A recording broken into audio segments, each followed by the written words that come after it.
Bonjour à tous et bienvenue. Aujourd'hui, on va remettre en cause voilà, le concept de potentiel parce que dans le développement humain, surtout dans notre vingtaine, hein, là je suis à la fin de ma vingtaine quasiment, j'ai 28 ans, et ben, le potentiel dont on nous parle souvent sur nos jeunes années, donc à l'aube de notre vingtaine, à notre adolescence, on nous dit qu'on a le potentiel d'être tout et n'importe quoi et n'importe qui. Et c'est renforcé en fait par les réseaux sociaux. Et en fait, ça pose problème à un certain moment de la vie où on se consolide, où on s'établit et où on devient vraiment la personne que l'on doit être au monde.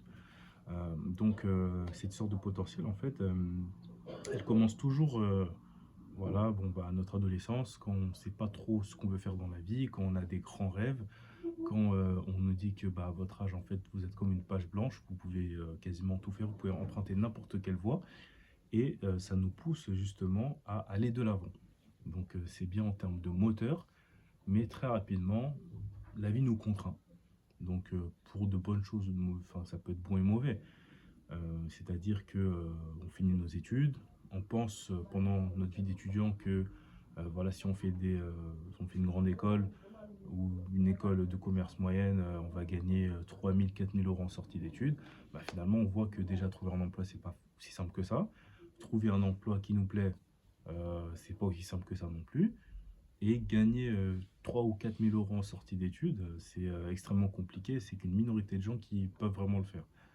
Et voilà, on accepte. On commence avec une mission.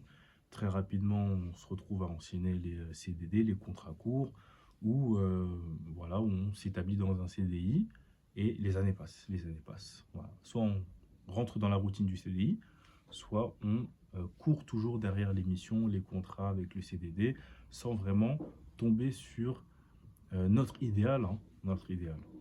Et de là, en fait, va naître en fait une contradiction entre la personne que l'on est et le potentiel, la personne que l'on devrait être en termes de potentiel. Parce que la personne que l'on est, comme tout être humain, en fait, on s'habitue à tout.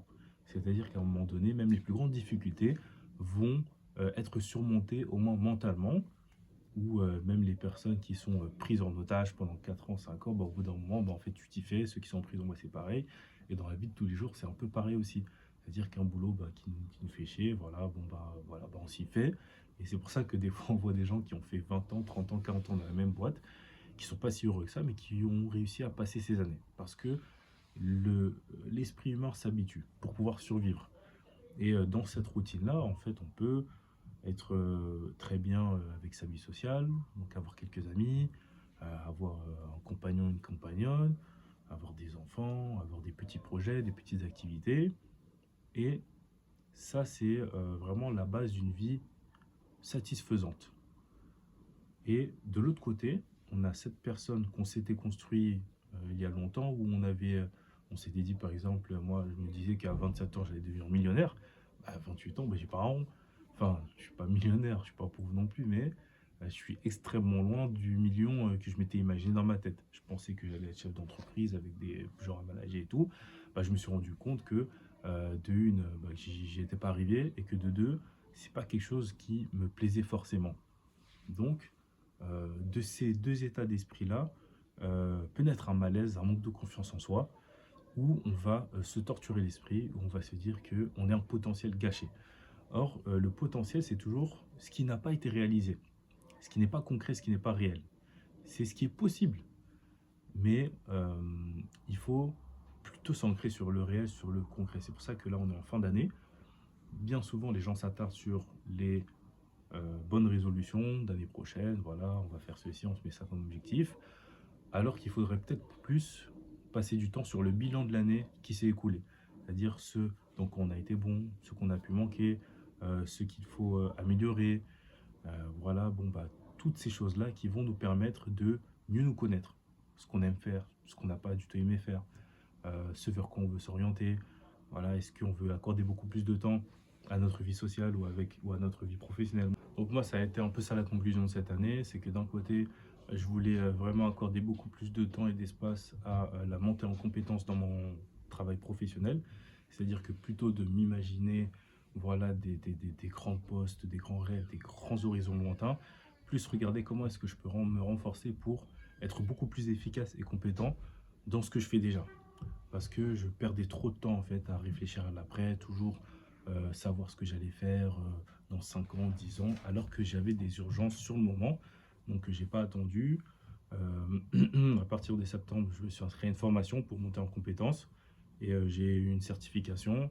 Et en fait, ça m'a renforcé dans l'idée qu'il fallait que j'ai plus cette approche réaliste et plus, entre guillemets, renforcement de mes capacités professionnelles. J'ai déjà pas mal travaillé sur mes capacités personnelles, mais il fallait que j'en fasse de même sur mes capacités professionnelles. Bien que les gens me disent souvent, tu as beaucoup de potentiel, tu as beaucoup de potentiel, en fait, au final, ce potentiel ne sert à rien si il n'est pas dirigé dans le bon sens et si on ne sait pas le maîtriser à travers des compétences, des connaissances et tout ce qui peut être utile pour justement avancer dans sa carrière professionnelle. Dans un autre pan de ma vie, c'est plutôt le côté personnel. Je me suis dit qu'il fallait que je m'accorde beaucoup plus de temps pour tout ce qui est aspect social. Parce que j'ai trop négligé ça. Je passe beaucoup trop de temps à courir à droite, à gauche pour le travail. Et qu'il fallait que j'ai une plus grande base sociale, voilà, avec plus d'activités, avec une meilleure connexion, avec plus de temps pour justement rencontrer les gens, discuter avec les gens. Et c'est ce que j'ai fait aussi sur ce dernier trimestre de cette année. C'est que je me suis accordé beaucoup plus de temps pour me détendre, pour aller discuter avec les gens, pour aller faire d'autres activités. Là où, en début d'année, en fait, j'étais tellement focus sur un horizon trop lointain et voilà, pas raccord avec ce que je suis ni ce que je fais, que en fait, ça a créé un petit malaise. Et c'est vraiment ce que je souhaite dire aux gens cette fin d'année. Je ne veux pas faire une grande vidéo. C'est vraiment de faire le bilan et de regarder avec sincérité ce que vous êtes, pas le potentiel ou les choses qui sont dans votre tête ou ce que vous espérez, vraiment ce que vous êtes, ce que vous aimez faire. Ça peut être des petites choses, par exemple, aimer faire la couture, aimer aider les autres, aimer les mathématiques, aimer faire du dessin. Donc voilà, aimer des choses, que ce soit dans le point de vue personnel, professionnel, peu importe.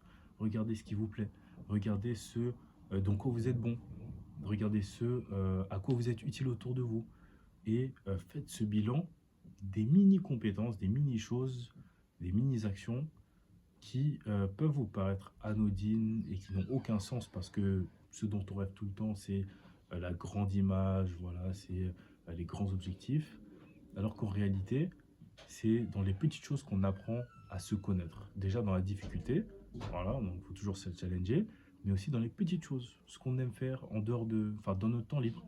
Ah, qu'est-ce que vous faites? Est-ce que vous allez vous intéresser à des choses, que vous allez regarder des documentaires? Est-ce que vous allez discuter avec vos amis? Et en regardant ces aspects négligés, que vous négligez intellectuellement de vos vies, vous allez déjà mieux vous connaître, donc réconcilier vous-même, enfin votre, vous réconcilier avec vous-même, et aussi ça va vous permettre de mieux avancer, de mieux savoir où aller dans la vie. Donc, je pense que c'est plus un message destiné du coup à ceux qui sont dans leur vingtaine. Et un dernier message, c'est que tout ça, ça prend du temps, hein. Moi, je suis pas arrivé à cette conclusion du jour au lendemain. C'est un processus long. Il faut accepter que ça prenne du temps, mais il faut accepter aussi de repenser soi-même. Voilà, de faire preuve d'humilité par rapport à nos ambitions, par rapport à ce qu'on s'est dit, par rapport à ce qu'on voulait être, par rapport à ce qu'on aurait pu être, et que finalement, avoir une vie différente, voire modeste, voire sans ambition, c'est pas un mal. Tant qu'on est heureux, tant qu'on est utile aux autres dans une certaine mesure, tant qu'on arrive à subvenir à ses besoins, tant qu'on arrive à subvenir aux besoins de ses proches, c'est très bien. Voilà, il faut se rendre compte que sur toute l'existence de l'humanité, faire partie d'une classe moyenne où on a l'opportunité déjà de changer de boulot, c'est énorme. À l'époque, les gens prenaient le travail de leurs parents, où ils n'avaient pas la possibilité de partir à plus de 10 km autour de chez eux. Et aujourd'hui, on a une telle mobilité, on a beaucoup d'opportunités aussi par rapport au travail, par rapport aux gens qu'on rencontre, par rapport aux cultures qu'on découvre, notamment grâce à Internet, qu'il faut capitaliser dessus et qu'il faut relativiser. Donc, c'était un peu mon message pour cette fin d'année, en vous souhaitant à tous une très belle année 2026 qui va commencer et je vous souhaite le meilleur pour vous et vos proches, voilà, jusqu'à l'infini. Très bonne journée à tous ou soirée et à bientôt.